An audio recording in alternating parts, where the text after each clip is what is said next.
का समय हो गया, जल्दी आओ।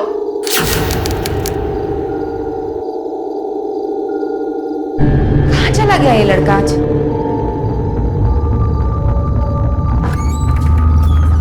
अरविंद,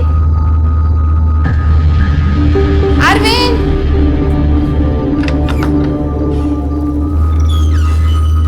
अरविंद, कहाँ चला गया? अरविंद! अरे क्या हुआ, क्यों चिल्ला रही हो हैं? अरे रोज एक आवाज में सोने चला आता है, आज पता नहीं कहाँ गया। अरविंद! अरे यहीं कहीं पे होगा। अरविंद! मैंने सारे कमरे ढूंढ लिए। रुको रुको, अरविंद! बेटा अरविंद, कहाँ चला गया होगा? अरविंद! अरे क्या हुआ, इतनी रात में काहे चिल्ला रहे हो? अरे देखा अरविंद को तूने? अरे हम क्यों भला अरविंद को देखेंगे? अरविंद! चलिए वहां देखते हैं। अरविंद बेटा! अरविंद!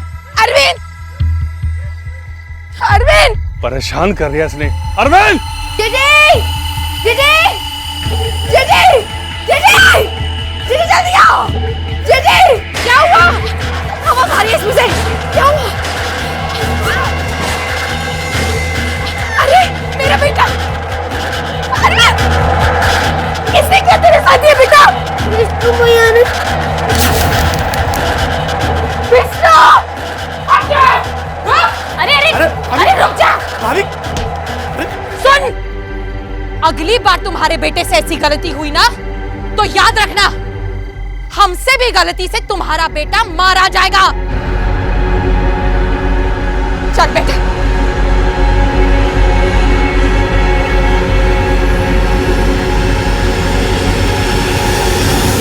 हर परिवार का आधार होता है उसके सदस्यों का आपसी रिश्ता। जब तक इन रिश्तों में मधुरता और मिठास बनी रहती है, तब तक परिवार किसी भी कठिनाई का सामना कर सकता है। लेकिन अगर इन रिश्तों में कड़वाहट आ जाए तो यही रिश्ते नासूर बन जाते हैं। आमतौर पर परिवारों में बड़ों के बीच हो रहे झगड़ों का असर बच्चों पर भी पड़ता है और हालात काबू से बाहर हो जाते हैं। इस परिवार में भी ऐसा ही कुछ हो रहा था जो इस परिवार को एक खतरनाक मोड़ की तरफ ले जा रहा था। आइए देखते हैं इस परिवार और इसके अंदर छिपे राज और रिश्तों की कहानी।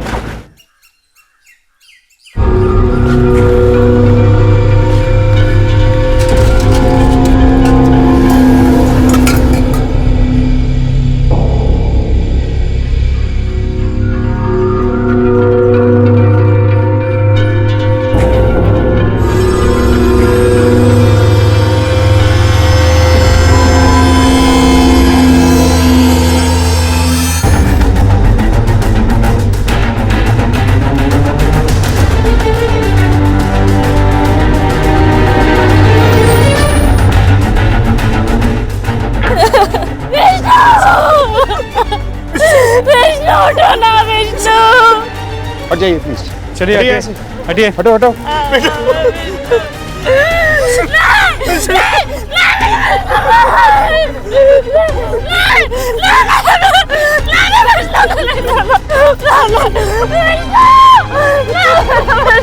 संभालिए, देखिए अपने आप को संभालिए। इस बॉडी को पोस्टमार्टम के लिए लेके जाना होगा। आसपास के लोगों से पूछताछ करो और पूरी जगह की अच्छी तरह से तलाशी लो, शायद हमें कोई सुराग मिल जाए। सर चलो। बार बार धमकी देती थी कि हमारे बेटे को जान से मार देगी साहब। इन्हीं लोगों ने हमारे मासूम की जान ली है साहब। झूठ बोल रही है साहब, हमने ऐसा कुछ ना किया। उल्टा इसका बेटा हमारे बेटे को मारता था, बहुत परेशान करता था। कोई मासूम नहीं था, राक्षस था राक्षस। एक तो हमारे बेटे को खा गई और ऊपर से राक्षस बोलती है। आज हम साहब इसने मारा हमारे बेटे को साहब। अलग अलग बयान लो सबका। सर थोड़ा बहुत नहीं साहब, वो हमारे अरविंद को बहुत मारता था और उसे कुछ भी बोलो तो उसकी माँ झगड़ा करने चली आती थी। साहब पता नहीं उसे हमारे बच्चे से क्या परेशानी थी साहब, उसके पीछे पड़ी रहती थी साहब। अब आप ही बताओ ना कि घर में बच्चे होंगे तो थोड़ा मोड़ा झगड़ा तो होगा ही ना। कोई बचपना नहीं साहब, शैतान था वो लड़का। उस दिन तो उसने हमारे अरविंद को अनाज की कोठरी में बंद कर दिया था साहब। मरते मरते बचा है हमारा बच्चा। हाँ साहब, मानते हैं हमारा बेटा थोड़ा शरारती था, अब बच्चे शरारत नहीं करेंगे तो कौन करेगा साहब? उसका बेटा शरारत करता तो वो अंधी हो जाती है, उसे कुछ नहीं दिखाई देता, और मेरा बेटा शरारत करता है तो वो राक्षस हो जाता है साहब।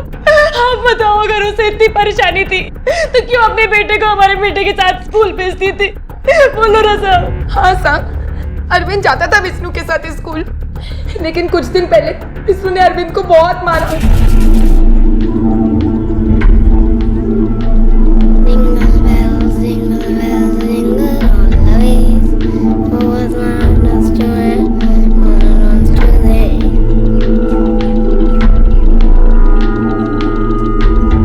अरे जल्दी चल।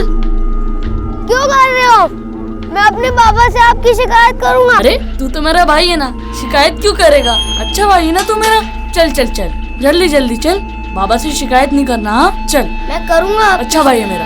हमेशा मारता रहता है बेचारे को। अरे अरे क्या कर रही है? हाँ?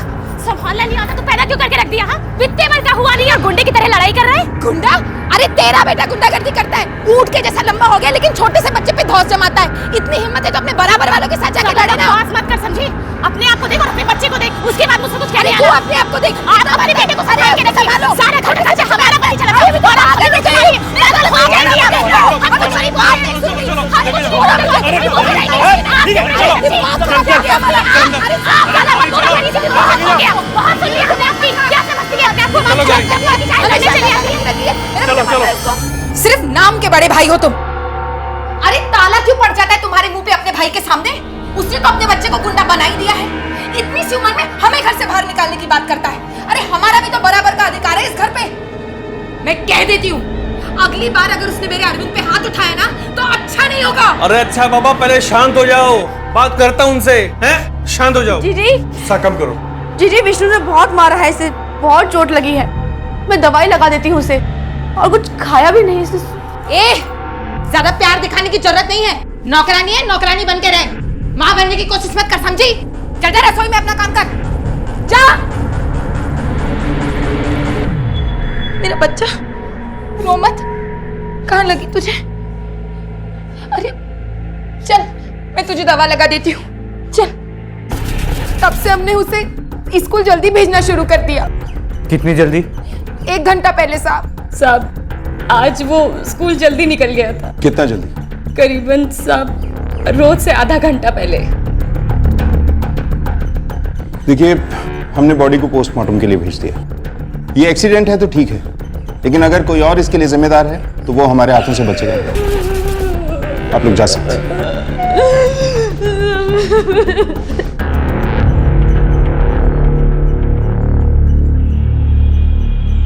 ये जो लड़का मर गया विष्णु, उसके बारे में क्या जानते हो? हाँ साहब, यहीं से वो रोज स्कूल जाया करता था अपने भाई के साथ में। हाँ, उसका बड़ा वाला भाई विष्णु जो था ना, उसको चाहे परेशान करता था। ऐसा लगता था भाई नहीं कसाई है वो कई बार क्या है उसके कपड़े उतार कर पेड़ों पर लटका दिया करता था।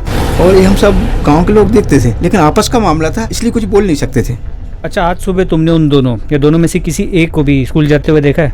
नहीं साहब, आज तो हमने नहीं देखा साहब। ठीक है, तुम जाओ, चलो।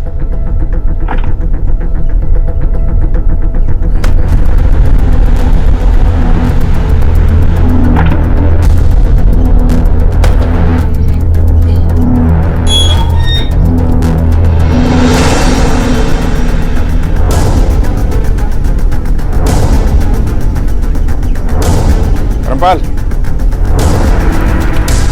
साहब, हमें अरविंद से बात करनी। अभी? हाँ अभी। साहब, कल बात नहीं हो सकती? कल नहीं, अभी करनी है। हमें लगता है कि उसने विष्णु को स्कूल जाते हुए देखा है। साहब, उसके भाई की मौत हुई है, घबराया हुआ है। अभी वो बच्चा है ना। हमें मत सिखा, हमें पता है बच्चों से किस माहौल में और कैसे बात की जाती है। ठीक है साहब। बेटा अरविंद, आज सुबह आपने विष्णु को स्कूल जाते हुए देखा था?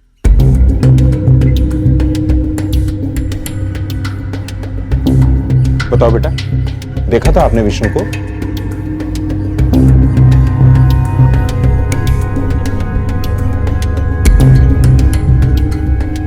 अच्छा बेटा, ये बताओ कि आज आपने पूरा दिन क्या किया? मैं सुबह जब स्कूल जा रहा था तो मेरा पेट दुखने लगा और मैं आधे रास्ते से ही घर आ गया और सो गया।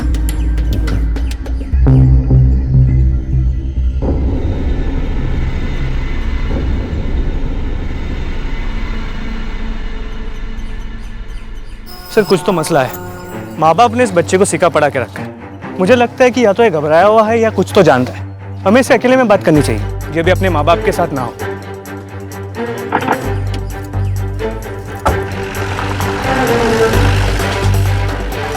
देखो, दोनों भाई रहते एक ही घर में हैं लेकिन अलग अलग। ये तो हमें पता है कि इन दोनों के बीच में लड़ाई थी। अब इनके जानने वालों से ये पता करते हैं कि लड़ाई कितनी सीरियस थी। मुझे नहीं लगता ये कोई एक्सीडेंटल डेथ है, और जिस तरह से रेखा अपने जेठ जेठानी पे इल्जाम लगा रही है, दाल में जरूर कुछ काला है। पूरी तफ्तीश करो दोनों भाइयों और उनकी बीवियों की। कहीं ऐसा ना हो कि आपसी रंजिश में निशाना एक मासूम बच्चा बन जाए।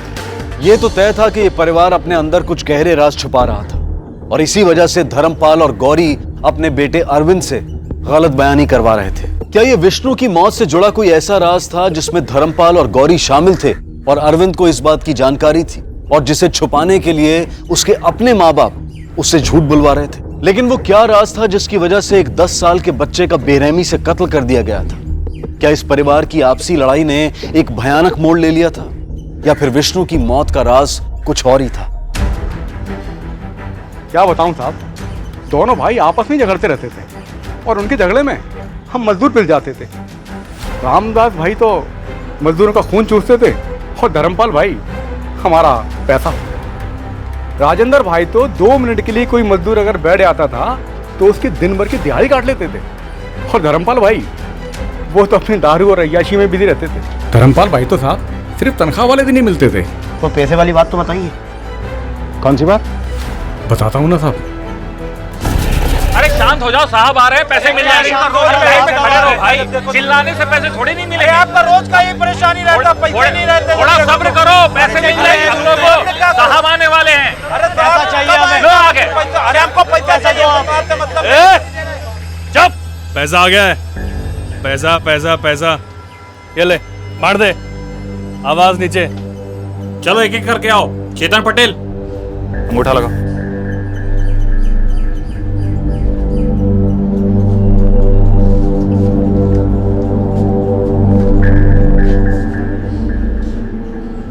रघुनाथ सिंह।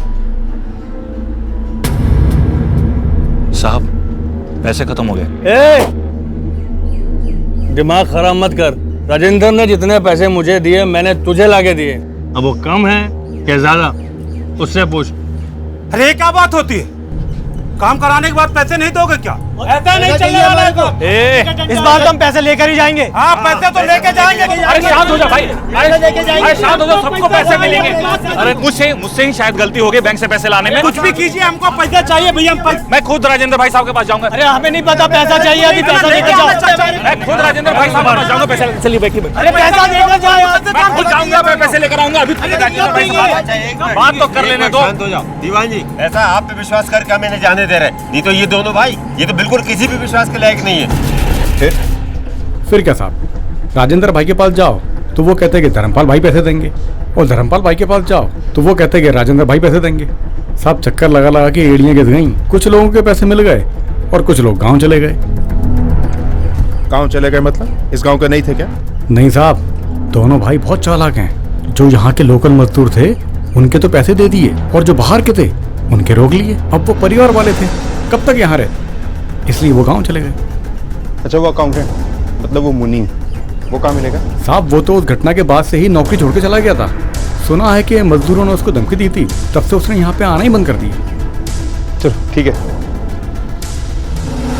लड़ाई झगड़ा तब होता है साहब जब लोग बराबर के हो, और यहाँ तो जब भी लड़ाई हुई है हमेशा विष्णु के कारण ही हुई।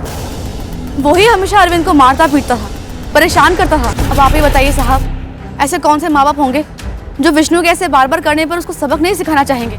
तो तुम्हारा मतलब है कि विष्णु को धर्मपाल या गौरी में से एक ने या दोनों ने मिलकर मारा है? मेरा वो मतलब नहीं था साहब। तो क्या मतलब है तुम्हारा? मार सकते हैं या नहीं, एक बात बोल। हमें नहीं मालूम साहब, मार भी सकते नहीं भी मार सकते। सच्ची में साहब हमको नहीं मालूम। चलो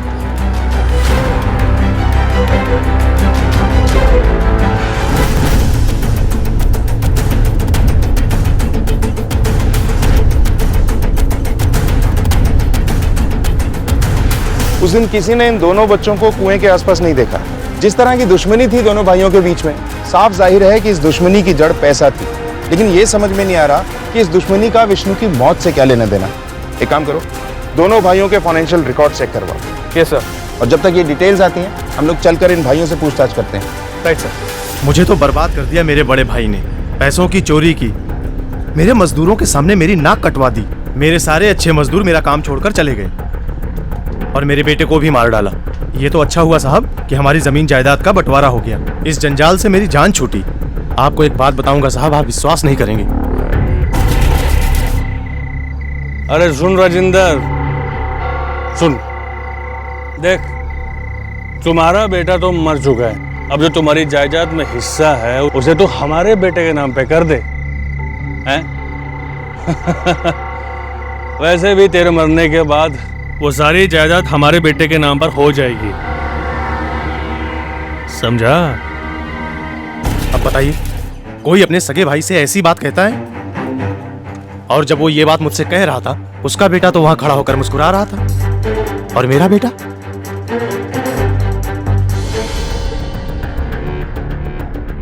तो अब ये बता कि कैसे मारा विष्णु को? भगवान कसम साहब, हमने नहीं मारा। अच्छा, तो तूने नहीं मारा, फिर किसने मारा? तेरी बीवी ने या तेरे बेटे ने? नहीं साहब, साहब हम में से किसी को कुछ नहीं मालूम। सच बोल रहे हो? साहब मारना मत साहब, हम सच बोल रहे हैं। नहीं बेटा, तू घबरा मत, बाबा को कुछ नहीं होगा। साहब आप ही सोचिए, वो हमारा भतीजा था और हम अपने भतीजे को काहे मारेंगे? क्योंकि तुम दोनों भाई कम और दुश्मन ज्यादा थे। नहीं साहब, वो तो बस क्या, हमें सब पता है। तूने उन पैसों में भी घपलत किया है जो राजेंद्र तुझे खेतों में काम कराने के लिए देता था। नहीं साहब, ये सच नहीं है साहब, वो हमको बदनाम कर रहा है। खुद उसने पैसे कम दिए, अब इल्जाम हम पे डाल रहा है। साहब आपको गलत फहमी हुई साहब। गलत फहमी? पुलिस को? सर एक काम करते हैं, इसे लॉकअप में डाल देते हैं, फिर इसकी ये गलत फहमी दूर हो जाएगी कि पुलिस को गलत फहमी है। माँ कसम साहब, हम कुछ नहीं जानते, हमने कुछ नहीं किया। कान खोल के सुन ले, हमें सब पता चल जाता है कि कब किसने क्या किया है। चाहिए से अब।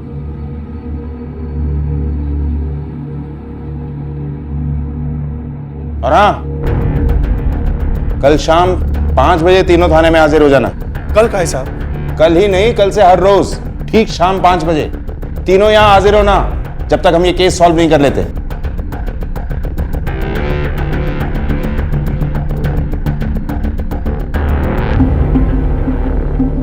सर इस लड़के की मौत पानी में डूबने से नहीं हुई, क्योंकि इसके लंग्स में पानी बहुत कम था। इसका दाहिना कंधा टूटा हुआ है और इसके सर पर किसी भारी चीज से चोट पहुंचाई गई है, जिसकी वजह से इसकी मौत हो गई। बाद में इसे पानी में डुबा दिया गया है। डॉक्टर साहब, क्या ऐसा हो सकता है वो चोट जो इसके सर पे लगी, जिसकी वजह से इसकी मौत हुई, वो कुएं की किसी दीवार से टकराने से या पानी के नीचे किसी पत्थर से टकराने से लगी है? नहीं, अगर इसका शरीर कुएं की किसी दीवार से टकराया होता तो इसके शरीर पर कहीं ना कहीं खरोच का निशान होता, लेकिन इसके पूरे शरीर पर कहीं भी कोई खरोच का निशान नहीं। और पानी के अंदर ये किसी चीज से इतनी जोर से टकराए, ये पॉसिबल नहीं है, क्योंकि पानी ऑलरेडी उसकी स्पीड को तोड़ देगा। वो तो इसके सर पर किसी भारी चीज से चोट पहुंची है, जिसकी वजह से इसकी मौत हुई है। Thank you doctor.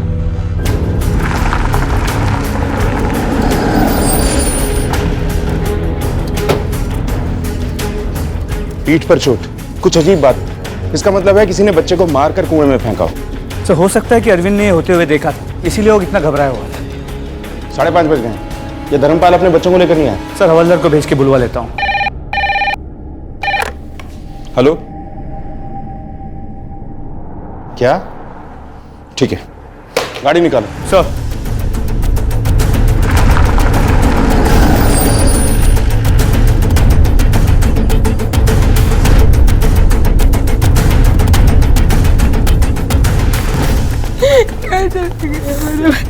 क्या समझ रखा हम लोगों को? खड़े हो। कहानी सुनाएगा मैं?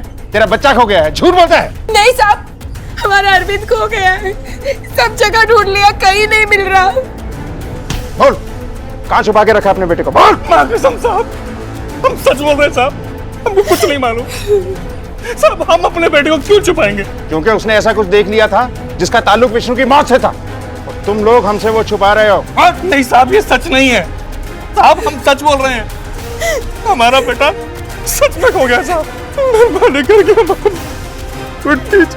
हाँ साहब, हमारे अरविंद को ढूंढ दीजिए, आपकी बहुत मेहरबानी होगी।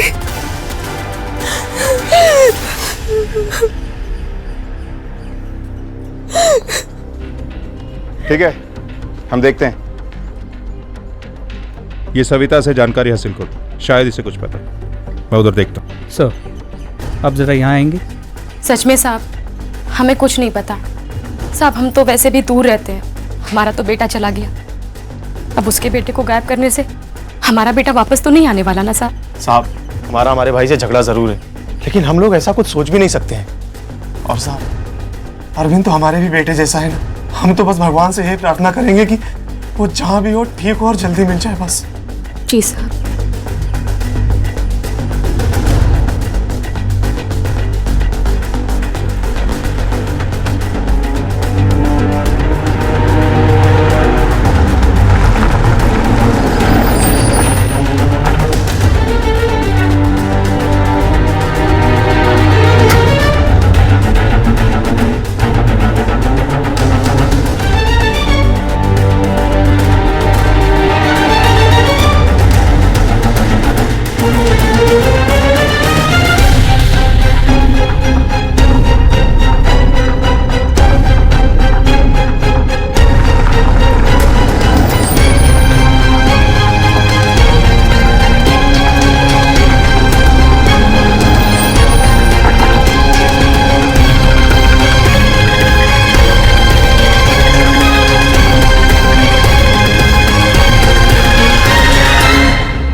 ये खबर तो पक्की है कि कल के दिन फिरौती के लिए कोई किडनैपिंग नहीं हुई थी, क्योंकि अब तक फिरौती के लिए कोई कॉल नहीं आया और हमारे खबरियों के पास भी किसी बच्चे की किडनैपिंग की कोई न्यूज़ नहीं है। इसका मतलब है कि अरविंद अगवा तो हुआ है, लेकिन फिरौती के लिए नहीं, दुश्मनी के चलते, या फिर मारा गया। तो क्या राजेंद्र?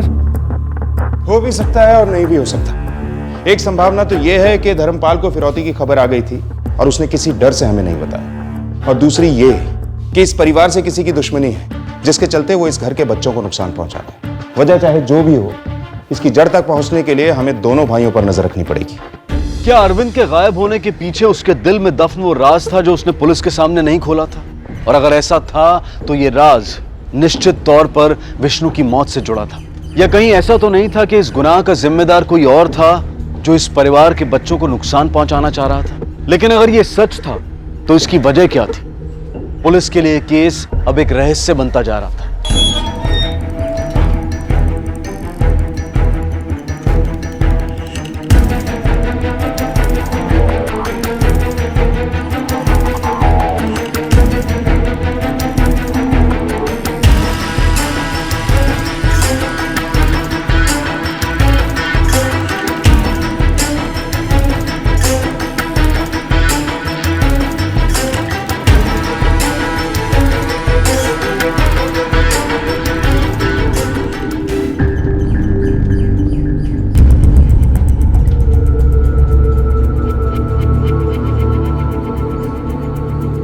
तुम दोनों उस पर नजर रखो।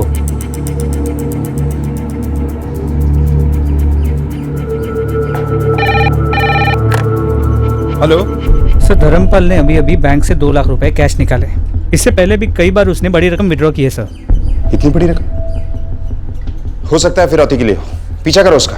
तो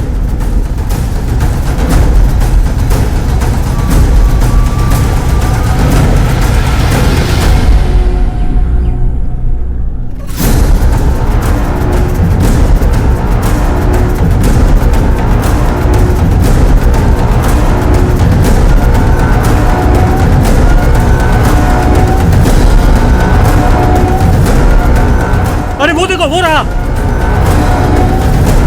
रुक रुक, हिम्मत, चल चल। मत मार दो। अरे अभी मैंने किया, मत मार दो। अरे मत मार दो, मैंने किया, मैंने किया।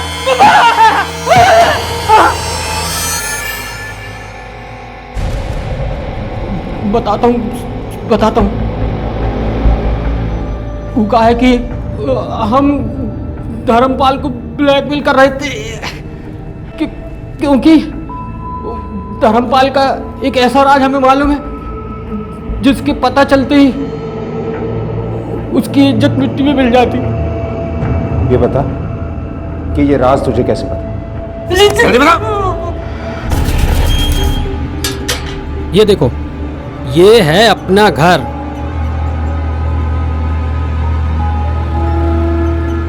अब जैसा भी है, लेकिन रहने लायक छत तो है। आओ बैठो बैठो।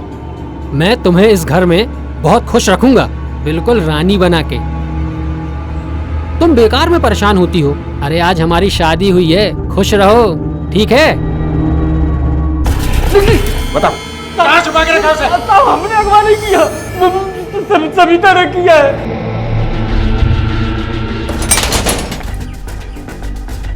ढूंढो।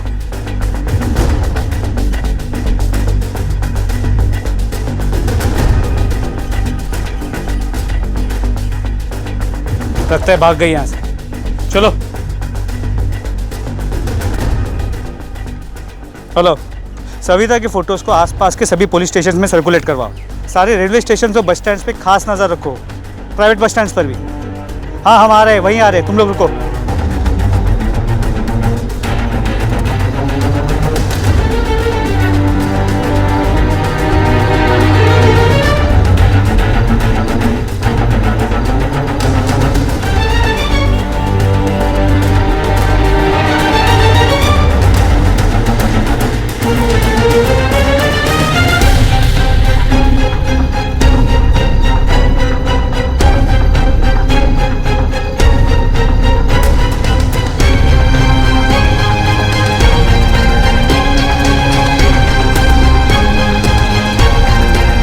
किसे देखा है?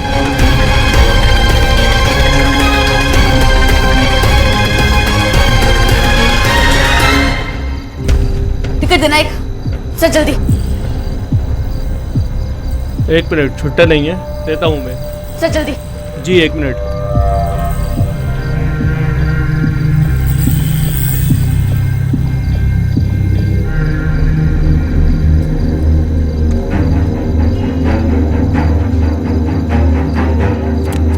रुक रुक,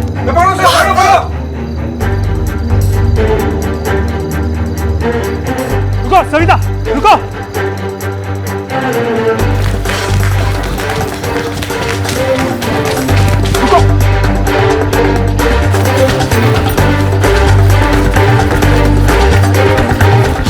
सुन बेटा, जब तुम्हें वापस ना हो ना, यही इंतजार करना, कहीं जाना मत।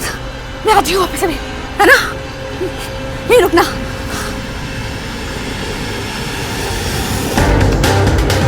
सविता रुक।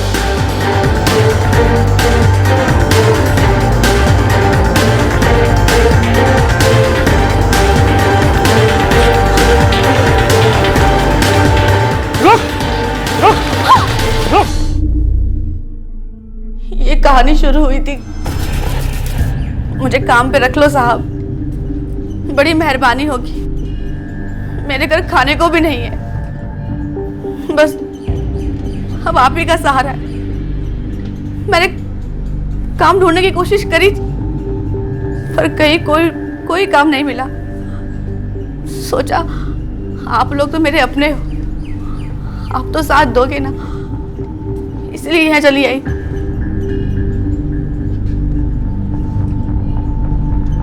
ठीक है। क्या किया तुमने? पूरी बात बताओ।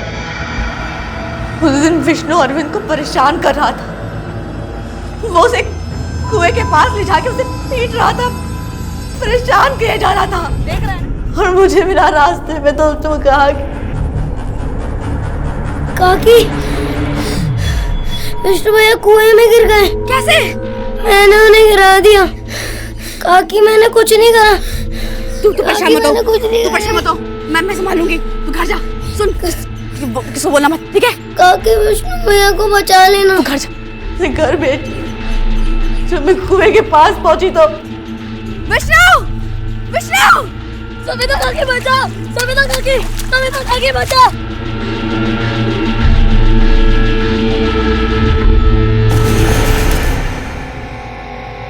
क्यों मारा तुमने विष्णु? राक्षस था साहब, राक्षस। और उसकी माँ कुछ नहीं करती थी, नाम की माँ थी ना साहब। उसकी माँ तो मैं थी, मैं उसकी माँ थी। अरे मेरा बेटा, इसने क्या तेरे साथ किया बेटा? विष्णु भैया ने। विष्णु, हाँ साहब, मैं ही अरविंद की माँ हूँ।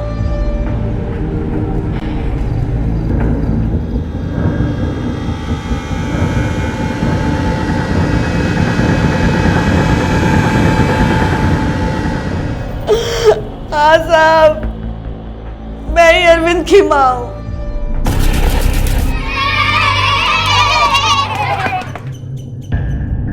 एक लाख है, रख ले।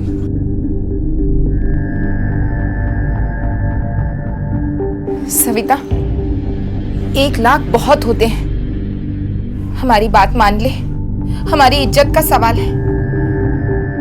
रख ले। रख लो रख लो।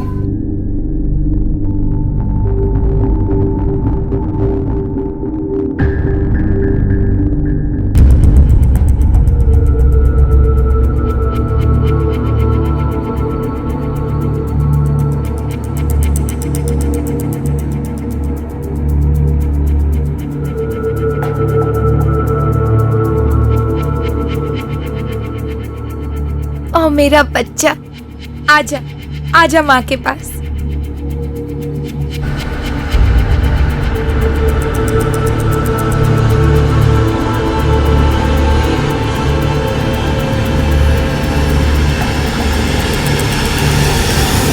हमने 9 महीने साहब, 9 महीने उसे अपने पेट में रखा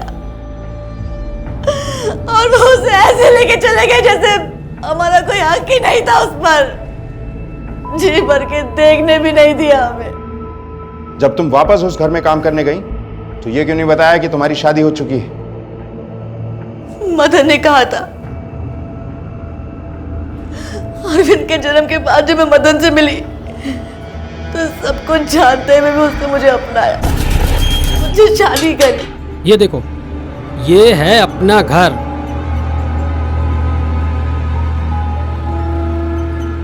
अब जैसा भी है, लेकिन रहने लायक छत तो है। आओ बैठो बैठो। मैं तुम्हें इस घर में बहुत खुश रखूंगा, बिल्कुल रानी बना के।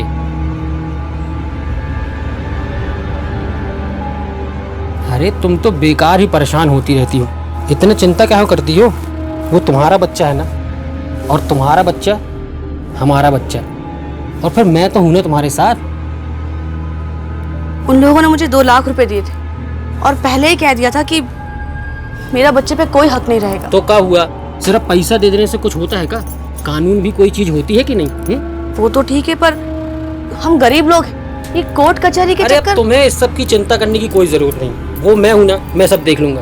बस तुम वही करना जो मैं कहूँ, समझी? हमारा बच्चा हमें मिल जाएगा। तुम बेकार में परेशान होती हो। अरे आज हमारी शादी हुई है, खुश रहो, ठीक है? फिर मैं उस घर में काम मांगने गई साहब, और फिर अरविंद मेरे आंखों के सामने ही रहने लगा। फिर तुम दोनों ने उसके माँ बाप से पैसे ऐंठना शुरू कर दिया। कैसे पैसे साहब? हमने कोई पैसे नहीं लिए। मदन ने हमें सब कुछ बता दिया है सविता। अपने बेटे को हासिल करने की कोशिश में तुमने उसे अगवा किया और खुद ही उसे खो दिया। ले जाओ इसे। नहीं साहब, नहीं साहब, मेरे बच्चे को ढूंढ दो साहब, साहब मेहरबानी करके मेरे बच्चे को ढूंढ दो साहब। नहीं नहीं साहब, नहीं।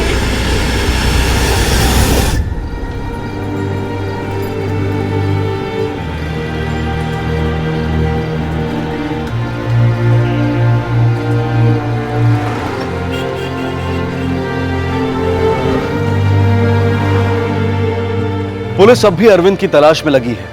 सविता की अरविंद को सुरक्षित और खुश देखने की चाह ने उसे एक ऐसी जगह पर लाकर खड़ा कर दिया था जिसका उसे कोई अंदाजा भी नहीं था। सविता को कत्ल और अपहरण के जुर्म में आईपीसी की धारा 302 और 365 के तहत आजीवन कारावास की सजा सुनाई गई और मदन को ब्लैकमेलिंग के लिए धारा 383 के तहत 3 साल की सजा हुई है। धर्मपाल और गौरी ने एक कोख किराए पर ली थी और सिर्फ इसलिए क्योंकि उन्हें अपनी इज्जत मिट्टी में मिल जाने का डर था।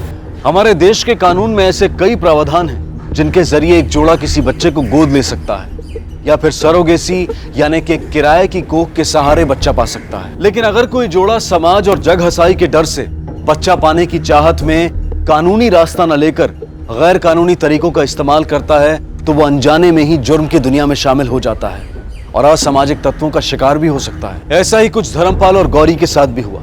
एक बच्चे के माँ बाप बनना हर पति पत्नी का सपना होता है, लेकिन इस सपने को पूरा करने के लिए गैर कानूनी तरीका अख्तियार करना पूरे परिवार के लिए घातक साबित हो सकता है। इसलिए जो भी पति पत्नी स्वाभाविक तरीकों से बच्चा ना पा सकें, उन्हें अपने सपनों को पूरा करने के लिए कानूनी तरीकों का ही इस्तेमाल करना चाहिए।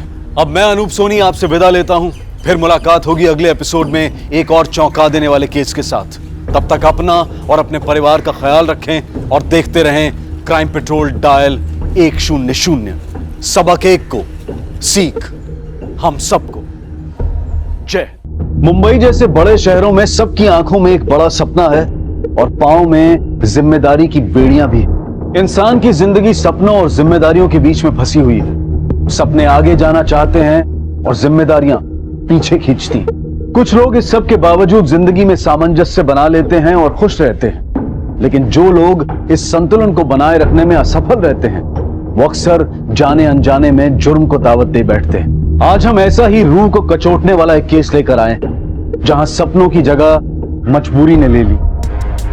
ये केस हमें सीख देते हुए एहसास कराता है कि जीवन की लड़ाई में हार के कदम किसी ऐसी राह पर ना पड़ जाएं कि जिसकी दूसरी तरफ कोई अनहोनी हमारा इंतजार कर रही है।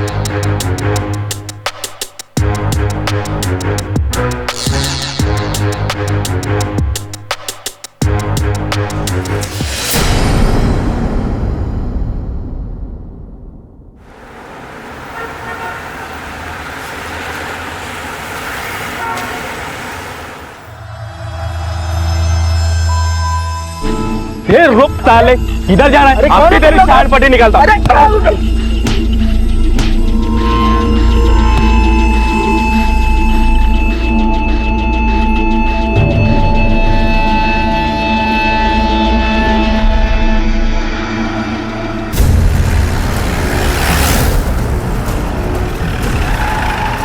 हटो।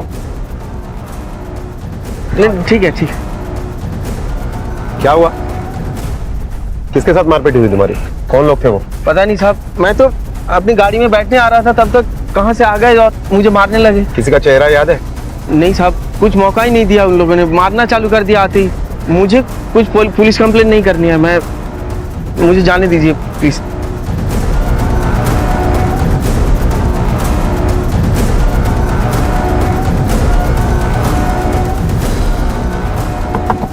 नीचे करो। ये कार्ड आपका है? जी मेरा है।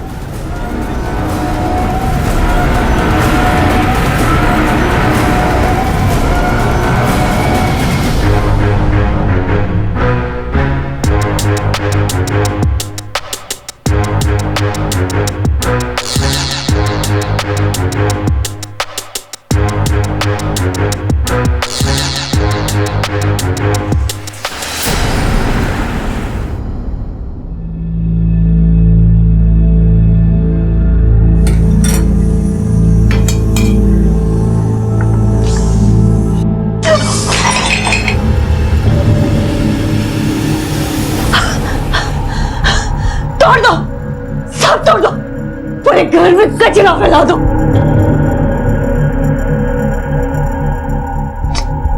ताई, दे मुझे मैं करती हूँ, नहीं तो तू काम के लिए लेट हो जाएगी। चुप। अच्छा चल ठीक है। जब तक तो रोना थी इस घर में, पूरे घर का तमाशा बना के रख दिया। एक काम ढंग से नहीं होता इन लोगों से। हाँ, एक काम ढंग से नहीं होता। आई पागल हो गई मैं, पागल बना दिया। आई पागल बना दिया। शांत हो। तू कहाँ जाने की जल्दी में? हाँ, पैरों में घुंघरू बांधने में देर हो रही है, कमर मटकाने से फुर्सत नहीं है। हाँ, न खुद का ध्यान है न घर का ध्यान है। आई, कमर मटकाने के लिए नहीं, स्टार बनने के लिए देर हो जाएगी। अच्छा सुन, मैंने घर का सारा काम कर दिया है और तेरे लिए खाना भी बना कर रखा है, ठीक है? तू प्रीतिला सांग सीतुला दे, ठीक है? हाँ, और खाने से पहले ये दवाई ले लेना, मैं यहाँ रख रही हूँ, याद से ले लेना, ठीक है ना? मुझे ऑफिस के लिए लेट हो रहा है, मैं तुझसे शाम में मिलती हूँ। जब देखो हवा की तरह आती जाती रहती, न किसी चीज का ध्यान है न खुद का ध्यान है। अरे इतनी चिंता मत कर, मैं तुझसे शाम में मिलती हूँ, ठीक है? तू अपना ख्याल रख।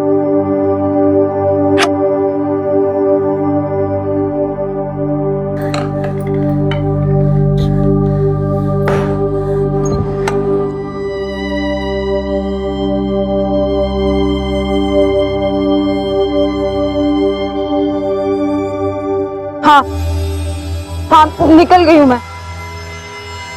ऑटो।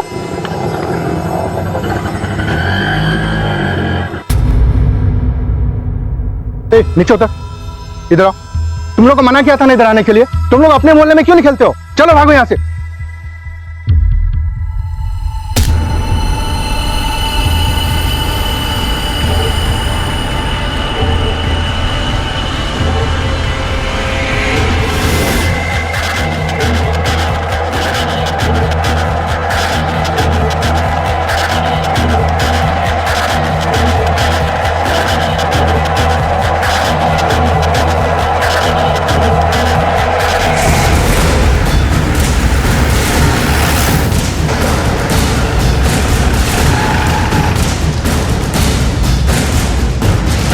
सर, लड़की की उम्र लगभग 20-21 साल की है। इस बिल्डिंग में नहीं रहती है। बॉडी की पहचान हुई? सर, अब तक कुछ पता नहीं चला है और वॉचमैन का कहना है कि ना ही उसने इस लड़की को अंदर आते हुए देखा और ना ही वो इससे पहचानता है। सर, लड़की के हाथ पर एक टैटू बना हुआ है, शायद उससे कुछ हेल्प हो सकती है। साहब, मैं 1 मिनट के लिए पेशाब करने के लिए गया था, तभी ये अंदर गई होगी, इसलिए मैं उसे देख नहीं पाया। उस लड़की ने छलांग लगाया, कहाँ था तू? यहीं था साहब। वो बाजू के बस्ती के बच्चे यहाँ पे शरारत करने के लिए आते हैं, इसलिए मैं उनको भगाने गया था। सावन, दोनों मेन गेट और लिफ्ट का सीसीटीवी फुटेज ले लो। सॉरी सर, मेन गेट का सीसीटीवी काम नहीं कर रहा है। क्यों? सर 3 बार ठीक करवा चुके हैं, आधा घंटा चलता है, बंद पड़ जाता है। फिर मैंने सोचा छोड़ दो इसे, और वॉचमैन तो है ही। तुम लोग की यही सोच, छोड़ दो इसे, हमें क्या फर्क पड़ता है, अपराध को बढ़ावा देती है। अपनी जिम्मेदारी कब समझोगे तुम लोग? आज के आज इसे ठीक करवा लो।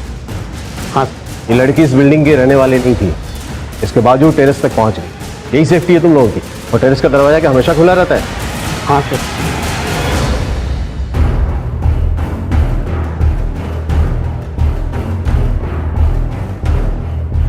सर, यहाँ पर इतनी सारी बिल्डिंग्स होने के बावजूद भी यही बिल्डिंग क्यों चुनी? सावन, अगर इस लड़की ने ये बिल्डिंग सुसाइड करने के लिए ऐसे ही रैंडमली सेलेक्ट किया, कुछ तो मिलना चाहिए उसका। पर्स, मोबाइल, हमें कुछ भी नहीं मिला। सर, ऐसा भी हो सकता है कि वो लड़की यहीं कहीं एरिया में रहती हो और जानबूझकर वो मोबाइल और पर्स साथ में नहीं लाई ताकि उसकी पहचान छुपी रहे।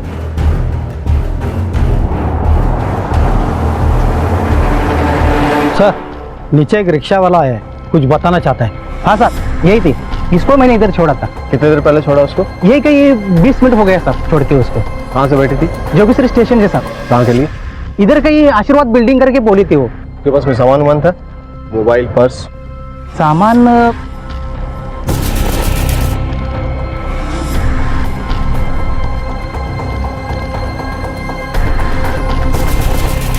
हाँ साहब, उसके पास मोबाइल भी था और पर्स भी था। सर, इसका मतलब वो इसी बिल्डिंग में आना चाहती थी, ऐसे ही रैंडमली छुपकर नहीं घुसी थी वो यहाँ पर। सावंत, पूरे चांसेस है कि इसने सुसाइड नहीं किया। वो यहाँ किसी से मिलने के लिए आई, तो वही उसे टेरेस पर लेकर गया था। उसे पता था कि टेरेस का दरवाजा खुला है। धक्का देने के बाद उसका पर्स और मोबाइल लेके भाग गया होगा ताकि उसकी पहचान ना हो सके। वो इसी बिल्डिंग में है। एक काम करो, हर फ्लैट में जाओ, सबसे पूछो किससे मिलने के लिए आई।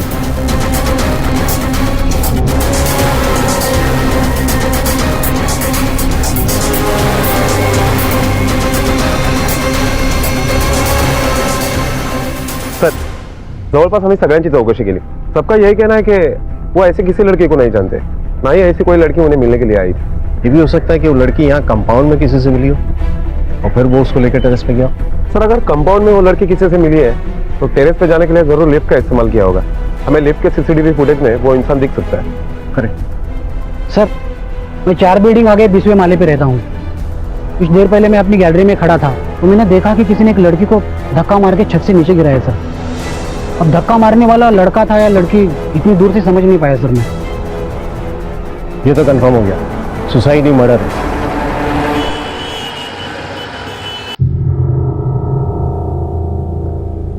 पापा, सुबह से 50 बार फोन कर चुकी हूँ ताई को, फोन ही नहीं लग रहा है, स्विच ऑफ आ रहा है। काहे को परेशान हो रही है? कहीं काम में फंसी होगी, आ जाएगी।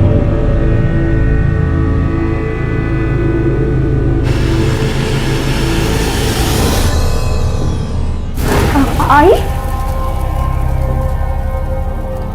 चल रही मेंटल, जास्ती बकवास मत कर, चल दे दे, लग जाएगी। मार डाला तुम लोगों ने उसे, हाँ?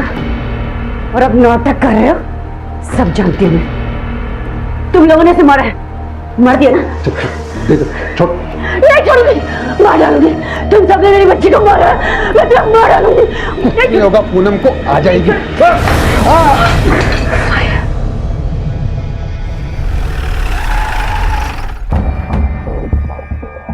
सर, लिफ्ट के सामने वाले कैमरे में सिर्फ दीवार दिखाई दे रही है, लिफ्ट या स्टेयरकेस का एरिया दिखाई नहीं दे रहा, जिससे ये नहीं पता चल रहा है कि कौन आया और कौन गया। पता नहीं ऐसे अजीब डायरेक्शन में कैमरा क्यों लगाया है। अमन, ये काम उस कातिल का भी हो सकता है, जिसे पता था कि वो पकड़ा जाएगा, इसलिए उसने कैमरा घुमा दिया होगा। सर भांडू पुलिस स्टेशन में आज सुबह एक लड़की की मिसिंग कंप्लेंट दर्ज की गई है। सर गायब हुए लड़की के हाथ पर भी सेम वैसे ही टैटू है जो लाश के हाथ पे था। कंप्लेंट करने वाले को बॉडी की पहचान के लिए बुलाओ। Okay sir.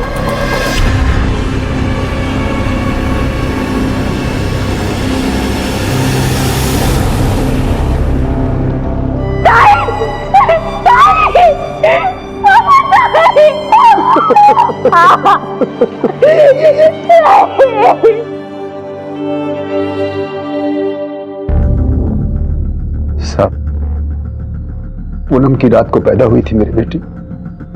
बोले तो पूनम की चांद की जैसी गोरी, खूबसूरत, तभी तो हम नाम भी पूनम ही रखे थे। उजाला थी मेरे घर का साहब, अब देखो अंधेरा करके चली गई साहब। क्या करती थी आपकी बेटी? पढ़ रही थी? हाँ सर, सेकंड ईयर में थी। घर की जिम्मेदारी की वजह से आर्ट्स ली थी, बाद में काम पे भी जाना होता था और घर का खर्चा बिर्चा सब वही चलाती थी। क्यों, तुम कुछ काम नहीं करते? सब 2 साल से बहुत कोशिश किया, लेकिन कहीं नौकरी नहीं मिली। 2 साल पहले एक मिल में काम करता था, वो मिल बंद पड़ी, तब से बेकार हूं साहब। इसलिए सारा बोझ अकेली पूनम ही उठाती थी। क्या काम करती थी आपकी बेटी? साहब मैं ज्यादा पढ़ा लिखा नहीं हूं साहब, ये कुछ कंप्यूटर में कुछ लिखने का काम करती थी और 20,000 रुपये पगार था उसका। तुम्हारी बड़ी बहन थी ना, तुम्हें तो बताती होगी साहब। उसकी किसी से खास दोस्ती थी? मालूम नहीं। किसी से दुश्मनी? पता नहीं।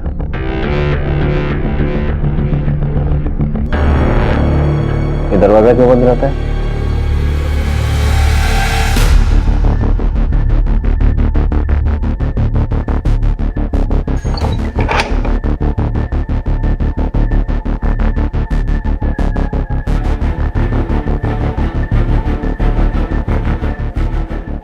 सब ये मेरी बाइक को है, पूनम की आई। दिमाग से थोड़ा हिली है, बहुत साल से ऐसी है, कंट्रोल से बाहर जाती है तो हम लोग इसको यहां बंद करके रखते हैं। ऐसा कोई है जो आपकी बेटी को मारना चाहेगा? उसका कोई बॉयफ्रेंड या? ये सब फालतू काम के लिए उसके पास टाइम किधर को था। घर की जिम्मेदारी, पढ़ाई, फिर नौकरी, इन सब से तो फुर्सत नहीं मिलती थी उसको। आशीर्वाद बिल्डिंग किससे मिलने गई होगी? नहीं मालूम साहब, वो जास्ती बताती नहीं थी और हम लोग भी ज्यादा उसको टोकते नहीं थे साहब। तुम्हें तो पता होगा। मालूम नहीं। क्या मालूम नहीं? मालूम नहीं ताई थी तेरी।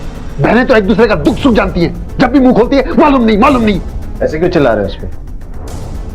सिर्फ आप नहीं, उसने भी अपनी बहन खोई है। या तो ये कुछ नहीं जानते या बहुत कुछ जानते हैं जो नहीं बता रहे। तुम्हें किसी भी एंगल से पूनम के बाप को देखकर ये लगा इसे कोई काम नहीं मिल सकता। हट्टा कट्टा आदमी अपनी बेटी की कमाई पर जिंदा है। कुछ तो गड़बड़ है साथ में। पता नहीं पूनम ने अपनी सारी जिम्मेदारियां खुद उठाई थी या कोई मजबूरी। मैं तुझसे शाम में मिलती हूँ, ठीक है? तू अपना ख्याल रख। सर, पूनम के मोबाइल का लास्ट लोकेशन जोगेश्वरी आ रहा है, जहां उसका फोन ऑफ हुआ था। कातिल ने उसका मर्डर करने के बाद उसका फोन स्विच ऑफ किया और कहीं फेंक दिया। सर, संतोष बोराटे नाम के आदमी ने पूनम को कई बार फोन किया था। हालांकि जिस दिन कत्ल हुआ उस दिन भी सुबह 9 बजे के करीब उसका ही सबसे आखिरी कॉल था पूनम के मोबाइल पर। ये उसका बॉयफ्रेंड भी हो सकता है।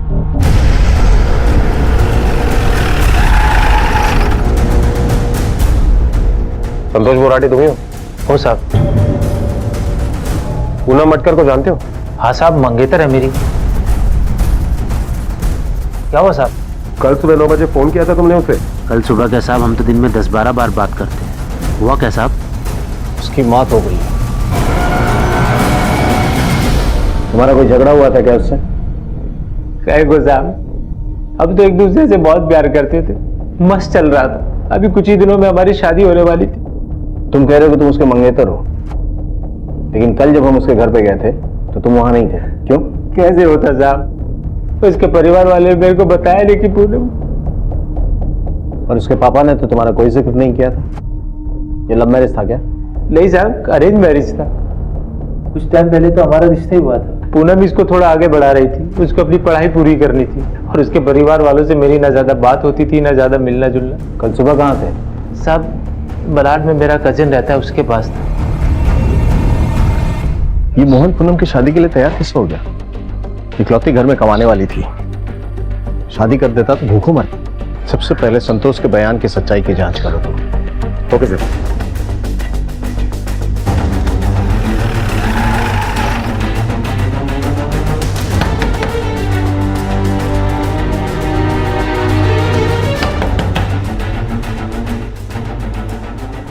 हमारे साथ होंगे? हाँ साहब, मैं ही हूँ। संतोष बोराटे को जानते हो? हाँ जानता हूँ साहब। कल सुबह तुम्हारे घर पर आया था वो? हाँ साहब, इंडिया ऑस्ट्रेलिया की मैच थी, वो देखने के लिए आया था। पूरी मैच देखी? हाँ साहब। कोहली ने सेंचुरी बनाई? कोहली ने किधर साहब, सेंचुरी तो अजिंक्य ने बनाई थी। ये पूनम मटकर को जानते हो? हाँ साहब, संतोष के मंगेतर है। जोगेश्वरी में आशीर्वाद बिल्डिंग में कौन रहता है तुम्हारा? आशीर्वाद बिल्डिंग? ये तो मैंने पहली बार नाम सुना है साहब। साहब क्या हुआ वो तो बताओ साहब। संतोष पूनम का मंगेतर था? हाँ साहब। तो ये बात कल हमने जब पूछी तब क्यों नहीं बताई? साहब, आप बॉयफ्रेंड के बारे में पूछे थे, मंगेतर के बारे में किधर पूछे? आप पूछे होते तो मैं बता देता। बाप बेटी का कत्ल नहीं कर सकता क्योंकि मकसद नहीं है, बल्कि जिंदा रखने का मकसद है। वो अकेली घर में कमाने वाली थी, वो गई तो इनकी भूखमरी शुरू। सर, संतोष के पास झगड़ा करने का तो मकसद है, लेकिन मारने का नहीं। अगर है भी तो कत्ल के वक्त वो अमर के साथ मलाड में मैच देख रहा था, ये साबित हो चुका है। अगर ये दोनों नहीं है तो तीसरा कौन है? उसे पूनम को मारा। सर, ये पूनम मटकर की पोस्टमार्टम रिपोर्ट आई है। पूनम 2 महीने की प्रेग्नेंट थी। कहीं यही वजह तो नहीं इस मर्डर? नहीं साहब, मैं नहीं मानता आपकी इस रिपोर्ट को। मेरी बेटी ऐसी वैसी लड़की नहीं थी साहब। प्रेग्नेंट होने का मतलब ये नहीं है कि आपकी बेटी ऐसी वैसी थी। मुद्दा ये है कि उसको इस हाल में छोड़कर गायब कौन हुआ। अब आप ये बताइए कि संतोष के अलावा उसके जिंदगी में और कोई था?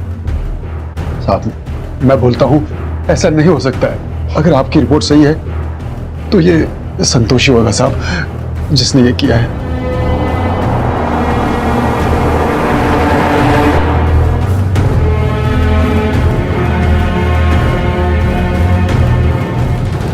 साहब, हम एक दूसरे से प्यार करते थे।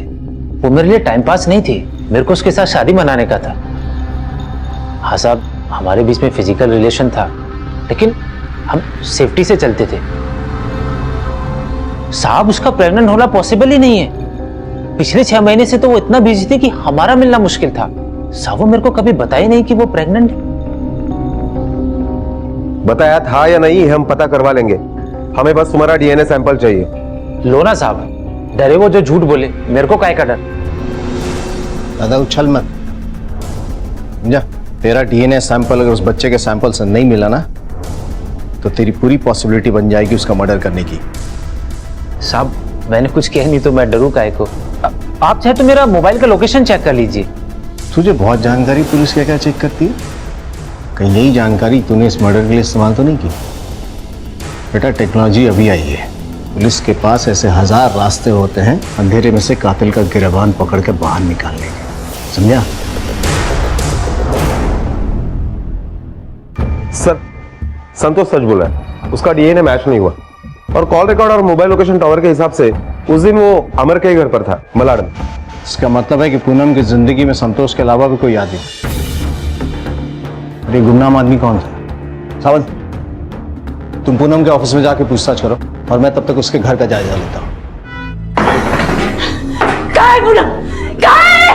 बोलो, कहाँ है मेरी बेटी? बोल, कहाँ गए तुम लोग उसको? तुम लोग उसको कहाँ है? आई मत ना, आई बोल, कहाँ है? कहाँ है? आई वो टाइगर उस कमरे में, उस कमरे में? हाँ वहाँ है, उस कमरे में। पूनम, पूनम, पूनम, पूनम, दरवाजा खोलो, खोल दरवाजा। झूठ बोले मुझसे तो, झूठ बोले मेरे को। मुझे पूनम के पास जाने। कितने सपने देखी थी तुम? स्टार बनेगी, डांस शो में जाएगी, मुझे ऐसे छोड़ के क्यों चली गई? पर अच्छा ही हुआ तुम चली गई। इस सड़क से मुझे तो मिली तुझे। तू जिधर भी होगी ना, इधर से तो खुश होगी तू।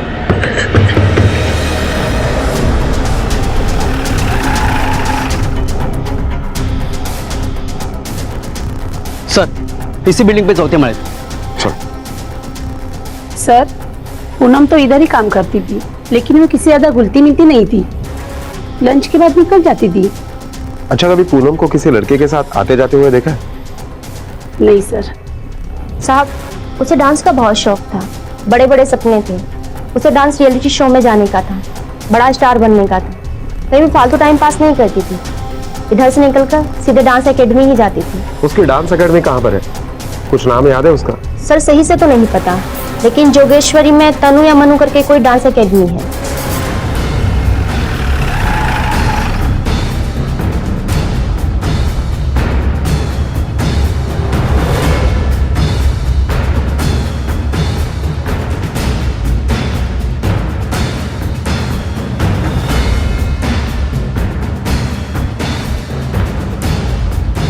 सर, ये डांस क्लास बिल्कुल आशीर्वाद सोसाइटी के सामने ही है।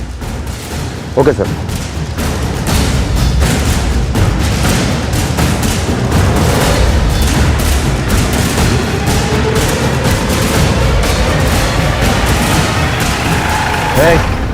चलो गाड़ी में बैठो, बात करनी है, बैठो।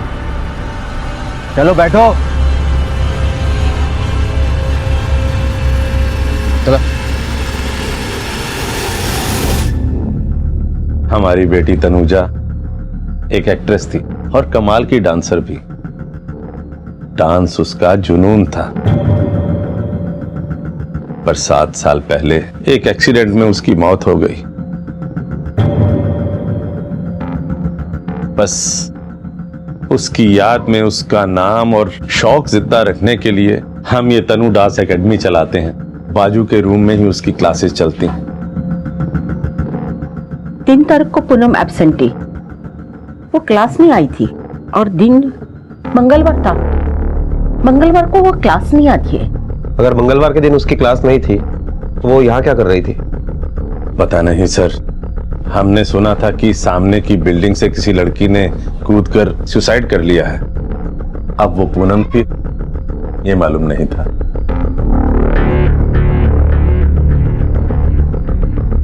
क्या हो पापा, ये पुलिस क्यों आई हुई है? साहब, ये हमारा बेटा नीरज है, तनुजा से छोटा है।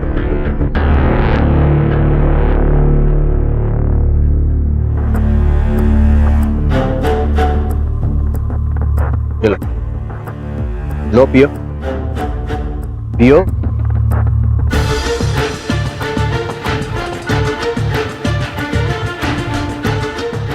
देखो, हम जानते हैं कि तुम झूठ बोल रही हो, कि तुम्हें पूनम के बारे में कुछ भी नहीं पता, उसके काम के बारे में, उसके डांस क्लास के बारे में।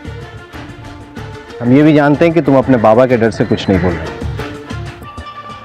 क्या तुम नहीं चाहती कि पूनम को इंसाफ मिले, उसके कातिल को सजा मिले? अरे वो अकेली नहीं थी, एक और जिंदगी पल रही थी उसके अंदर। एक नहीं 2 कत्ल हुए हैं। क्या तुम अब भी पूनम और उस नन्ही सी जान को इंसाफ नहीं दिलाना चाहती? सर पक्का नहीं मालूम, पर ताई का बॉस ही ना उस बच्चे का बाप होगा।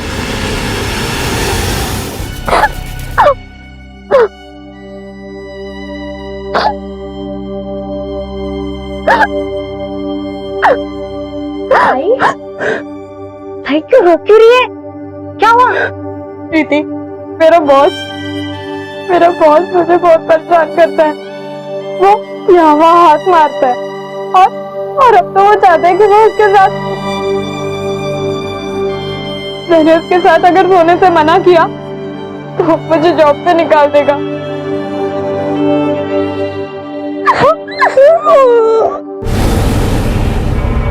ताई तू काम पे जा रही है? ताई तूने तो कहा था कि तेरा वो बॉस जो है वो नहीं, वो प्रॉब्लम सॉल्व हो गई। ताई बोलती थी, ताई मुझे लगता है कुछ ठीक नहीं हुआ था। ताई के सपने भी जैसे टूट से गए थे। ताई के बॉस ने उनसे जबरदस्ती की होगी और ताई ने भी मजबूरी में।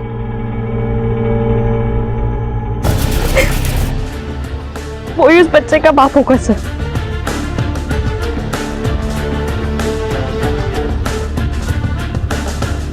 एक्सक्यूज मी, क्या आप भी यहाँ डांस सीखने आती है? नहीं जी, मैं यहाँ पे डांस सिखाती हूँ। आपसे एक बात पूछनी थी। हाँ? क्या पूनम नाम की लड़की यहाँ पर डांस सीखने आती थी? उसका कोई बॉयफ्रेंड, मतलब किसी के साथ अफेयर था? बॉयफ्रेंड और अफेयर का तो मुझे पता नहीं। हाँ, लेकिन ओनर का जो बेटा था नीरज, उसके साथ उनकी काफी बातें होती थी और जब भी हम जाते थे उनके पास वो चुप हो जाते थे, साथ में ही आते जाते थे। ओके, थैंक यू, आप जा सकती हैं। सब आपको जिसने जो कुछ भी बताया सब झूठ बताया साहब। सर मैं क्यों किसी 2 टके के एम्प्लॉय के साथ अफेयर करूंगा? सर इज्जतदार शादीशुदा आदमी हूं मैं। वो मेरी डांस एकेडमी की स्टूडेंट से ज्यादा मेरे लिए और कुछ नहीं थी। झूठ बोल रही है उसकी बहन। मेरे यहाँ इतने लोग काम करते हैं, आप चाहे तो किसी से पूछ सकते हैं। Sir neat and clean image का आदमी हूं मैं। एक लड़का लड़की का भी दोस्त नहीं हो सकता क्या? साहब आपको गलत फहमी। ये फिल्मी डायलॉग बंद कर और सच बोल दे, वरना हम तुझे बताएंगे कि लड़का और लड़की क्या क्या हो सकते हैं। साहब मैं सच कह रहा हूँ, हाँ मैं उसे पसंद करता था, लेकिन उस तरीके से नहीं। वो बहुत मेहनती, फोकस थी, अपने परिवार को पाल रही। वो मुझसे अपने दुख दर्द शेयर जरूर करती थी, लेकिन किसी के आने पर वो चुप हो जाती, क्योंकि वो किसी को अपने दुखड़े सुनाना नहीं चाहती।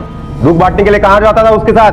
कहीं नहीं जाता था साहब। उसे पैसों की बहुत तंगी थी, 1-1 रुपया जोड़ती थी। बस उसे स्टेशन से डांस क्लास और डांस क्लास से स्टेशन छोड़ने जाता था, वो भी तब जब मुझे उस तरफ कोई काम होता था। स्पेशली मैं आज तक कभी उसके लिए नहीं गया।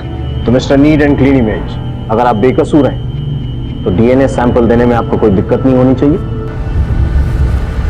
हमें तुम्हारा डीएनए सैंपल चाहिए, फिर पता चलेगा कि तूने उसके साथ कितने दुख बांटे हैं। Okay sir. ठीक है सर। पुलिस की एक और कोशिश नाकाम रही। हरीश और नीरज दोनों की ही डीएनए रिपोर्ट नेगेटिव आई थी। दोनों की तहकीकात से यह भी साफ हो गया कि कत्ल के समय हरीश अपने ऑफिस में था और नीरज डांस क्लास में। वही डांस क्लास जो कत्ल की जगह से कुछ ही कदम की दूरी पर थी। पूनम के रिश्ते नीरज, हरीश, संतोष इन सभी के साथ संदेह के साए में थे।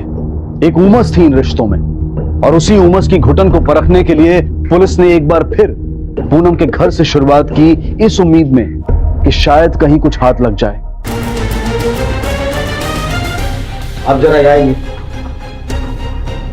सर। एक तो हमने अपनी बेटी खोई है, वो जख्म हम भूले नहीं, और आप लोग अगर हम लोग को परेशान करते हैं, कुछ तो हमारा ख्याल करो। आपके लिए अपना दुख का प्रचार करना ज्यादा जरूरी है, आपकी बेटी की कातिल को सजा दिलवाना? साहब मैं गरीब आदमी हूँ और पुलिस के सामने क्या बोल सकता हूँ, लेकिन सच तो यह है कि मैंने अपनी बेटी खोई और आपको अपना कातिल नहीं मिल रहा है, लेकिन परेशानी तो हमको हो रही है ना साहब।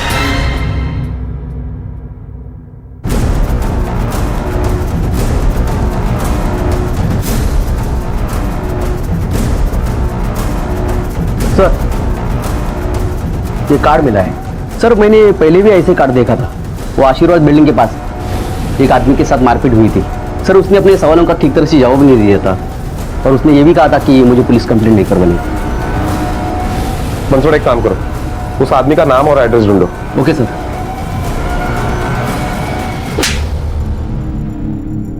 सर कौन सी पूनम, किसका मर्डर, मैं सचमुच नहीं जानता हूँ आप क्या कह रहे हो सर। जिस दिन पूनम का मर्डर हुआ उसके एक दिन पहले उसी आशीर्वाद सोसाइटी के सामने तुझे गुंडों ने धोया था और तू कह रहा है कुछ भी संबंध नहीं है। तेरा मार खाने का शौक ना हम भी पूरा कर सकते हैं और हम सिर्फ धोते नहीं है, सुखाते भी है और सूखने के बाद आदमी किसी लायक नहीं रहता। सर मेरे यकीन कीजिए, मैं सच कह रहा हूँ। मैं अपनी बीवी बच्चों की कसम खाता हूँ, मैं किसी भी पूनम को नहीं जानता हूँ।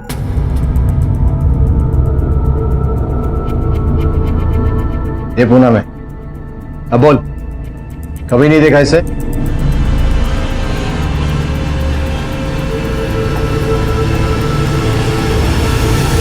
इधर देख, जब गुंडों ने तेरी धुलाई की थी ना तो ऐसा ही कार्ड तेरे पास मिला और यही सेम कार्ड पूनम के पास भी मिला। अब बता, क्या संबंध है तेरे, पूनम और इस कार्ड के बीच में? बोल।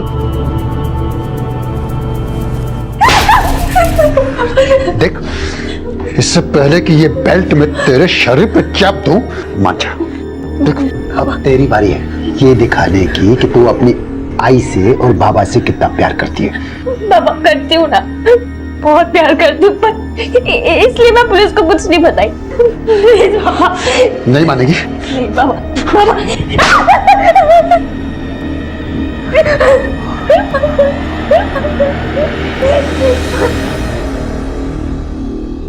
सर तहकीकात से पता चला है कि जिस बिल्डिंग से पूनम को टेरेस से फेंक दिया था उस बिल्डिंग में श्याम चौधरी का भी एक फ्लैट है।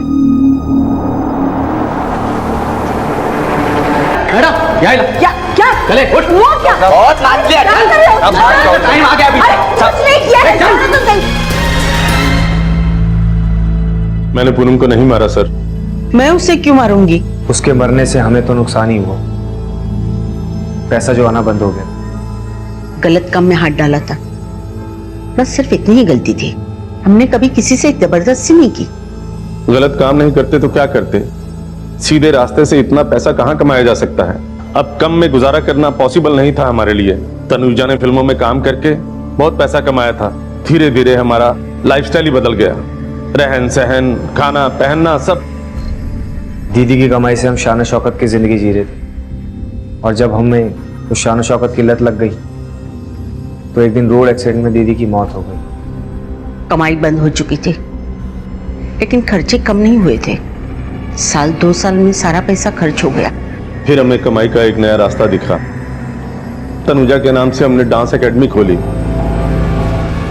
पर उस उतनी सी कमाई से हम लोगों का लाइफस्टाइल मेंटेन नहीं हो पा रहा था, इसलिए हमने दूसरा रास्ता अपनाया। मुंबई में ऐसी लड़कियों की कमी नहीं है जो स्टार बनना चाहती हैं, जो रातों रात पैसा कमाना चाहती हैं।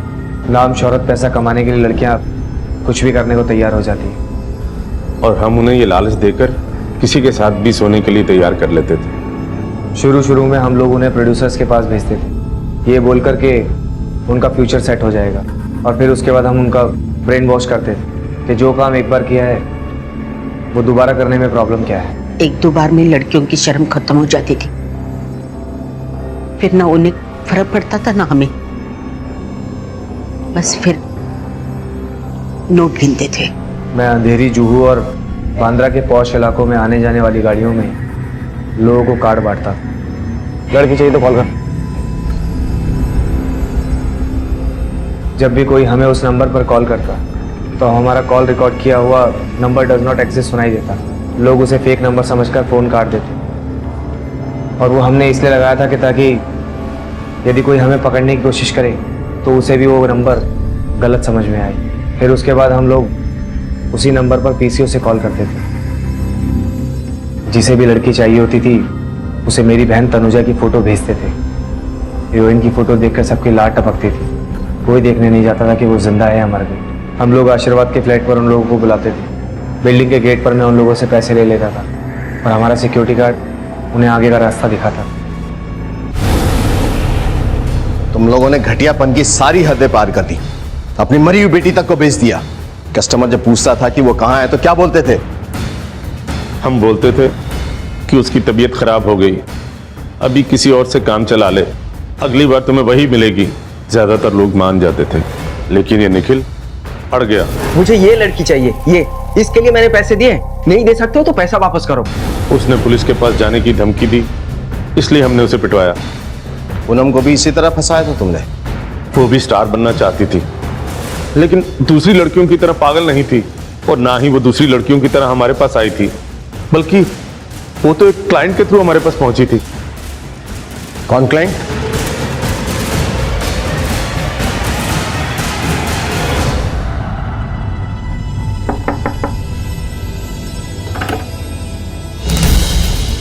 क्या हुआ साहब?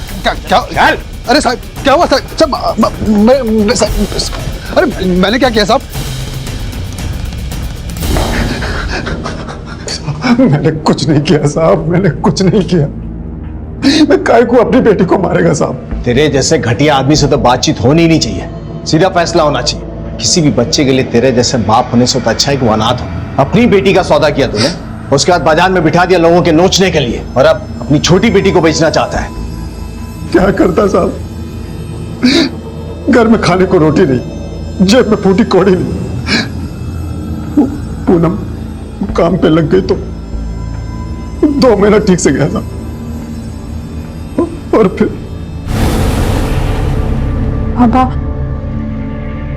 पापा मेरे को नौकरी छोड़नी पड़ेगी।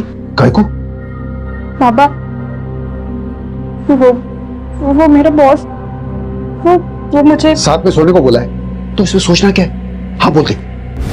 पापा देख, तू जिधर भी जाएगी ना, ऐसे ही लोग मिलेंगे, तो सती सावित्री बन के नहीं चलेगा। तू नौकरी छोड़ेगी तो क्या हम लोग नाके पे भीख मांगने जाएंगे? घर कैसे चलेगा? तू हाँ बोल दे। वो मेरी बात सुनी, नौकरी बच गई, कुछ दिन सब ठीक चला साहब। फिर एक दिन अंधेरी में मैं खड़ा था तो मेरे को एक कार्ड मिला। लड़की चाहिए तो फोन कर।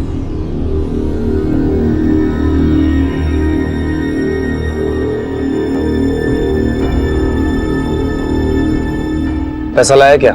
साहब मेरे को लड़की नहीं चाहिए। तो फिर क्या करने आया यहाँ? मेरे पास लड़की है तुम्हारे काम की।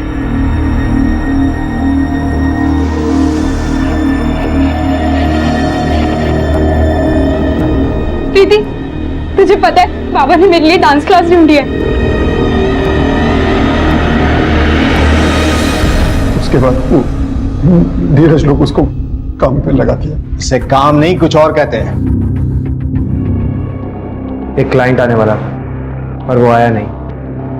मैं और वॉचमैन घंटों तक बिल्डिंग के गेट पर उसका वेट करते रहे, और उधर पूनम भी फ्लैट पर उसका वेट कर रही। फिर हमने देखा कि पूनम टेरिस से नीचे गिर गई। मैं समझ गया था साहब के कुछ गड़बड़ है। मैं भागकर सीधा फ्लैट पे गया, देखा तो दरवाजा खुला हुआ था। पूनम का पर्स और मोबाइल दोनों वहीं पड़े हुए थे। मैंने मोबाइल ऑफ किया और वहां से निकल गया, और फिर बिल्डिंग से दूर जाकर मैंने पूनम का पर्स और मोबाइल दोनों कचरे में फेंक दिए। इसका मतलब है कि क्लाइंट कोई पुराना आदमी था जिसे पता था कि उसे कहाँ जाना है। तुमसे नजर चुरा के सीधा ऊपर गया और पूनम को मारने के बाद वहां से निकल गया। वहां पर उसका नंबर तो होगा।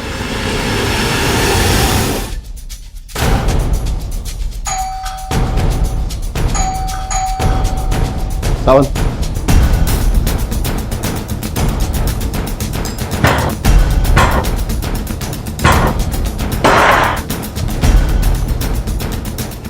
देखो कहाँ है, लेकर आओ उसे।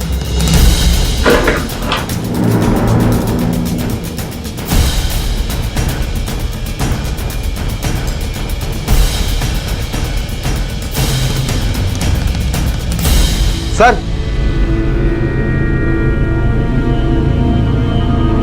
सर ये देखिए।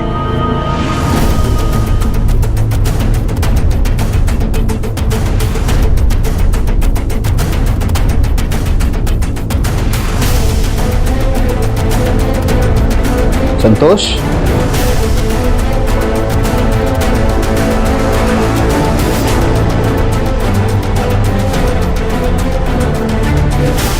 मैं अमर को नहीं मारना चाहता था साहब, लेकिन वो मेरा बात सुना ही नहीं, शहर छोड़कर जा रहा था। साहब अगर वो शहर छोड़ के जाता तो आपका डाउट मेरे ऊपर आता। अरे मेरे को जाने दे।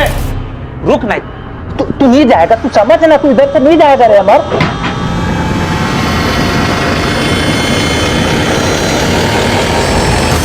अमर तो गलती से मारा, और पूनम वो भी गलती से मरी। उसको मैं ही मारा साहब। क्यों मारा? साहब अमर को कॉल गर्ल के पास जाने की लत थी। ऐसे ही वो एक दिन पूनम को मिला। पता नहीं मुझे ऐसे क्यों लग रहा है, इससे पहले मैंने तुझे कहीं देखा है। देखा होएगा। काम हो गया ना तेरा, अब जा जल्दी यहाँ से।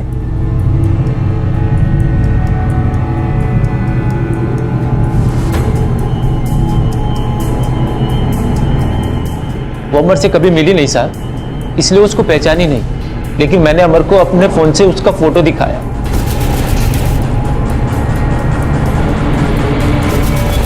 साहब मैं एकदम पागल जैसा हो गया था, मेरे को यकीन नहीं था कि वो मेरे को धोखा देगी साहब। फिर मैंने सोचा पूनम को इसका कीमत चुकाना पड़ेगा। मैंने अमर को बोला उसको बुक कर, मेरे को उसका वो रूप देख रहा अपनी आंखों से। साहब मैं 3 तारीख को आशीर्वाद बिल्डिंग के बाहर गया, चाची उधर से वॉचमैन अंदर गया, मैं सीधा बिल्डिंग के अंदर गया, अमर के बताए हुए फ्लैट की तरफ। पूरे रास्ते साहब मैं यही सोचता रहा कि उधर पूनम ना हो। जैसे मैं उधर पहुंचा और घंटी बजाई, दरवाजा खोला तो मुझे यकीन नहीं हुआ साहब जब मैंने पूनम को वहां देखा। साहब जब मैंने उसका वो रूप देखा, मैं उधर से सीधा छत पे गया, मेरे पीछे पीछे आई। उसके बाद साहब मुझे कुछ सुनाई नहीं दिया वो क्या बोल रही थी, मेरे कानों में कुछ नहीं जा रहा था साहब। प्लीज संतोष, एक बार बात सुन लो प्लीज प्लीज। जो तुमने देखा वो मैंने मजबूरी में किया था, मैं नहीं करना चाहती थी। तुम जानते हो मैं तुमसे बहुत प्यार करती हूँ, है ना? पूनम ने जो किया मजबूरी में किया, अपने बाबा के दबाव में आकर किया। उसकी गलती सिर्फ इतनी थी कि उसने आवाज नहीं उठाई। संतोष को पूनम के कत्ल के लिए, हरीश खन्ना को सेक्सुअल हैरेसमेंट के लिए और सुनीता, श्याम, मोहन और नीरज को देह व्यापार के जुर्म में सजा हुई। अगर पूनम अपने पिता की बेगैरत और वाहियात शर्तों के सामने झुकी ना होती तो शायद आज वो जिंदा होती। अपने परिवार की जिम्मेदारी हर इंसान को उठानी चाहिए, लेकिन ध्यान ये रहे कि ऐसा कुछ भी ना करें कि आप अपनी ही नजरों में गिर जाएं। अब मैं अनूप सोनी आपसे विदा लेता हूं, फिर मुलाकात होगी अगले एपिसोड में एक और चौंका देने वाले केस के साथ। तब तक अपना और अपने परिवार का ख्याल रखें और देखते रहें क्राइम पेट्रोल डायल 100। सबक एक को सीख हम सबको। जय हिंद। इस तरह के और भी एपिसोड देखने के लिए हमारे चैनल को सब्सक्राइब करें और बेल आइकन दबाना ना भूलें।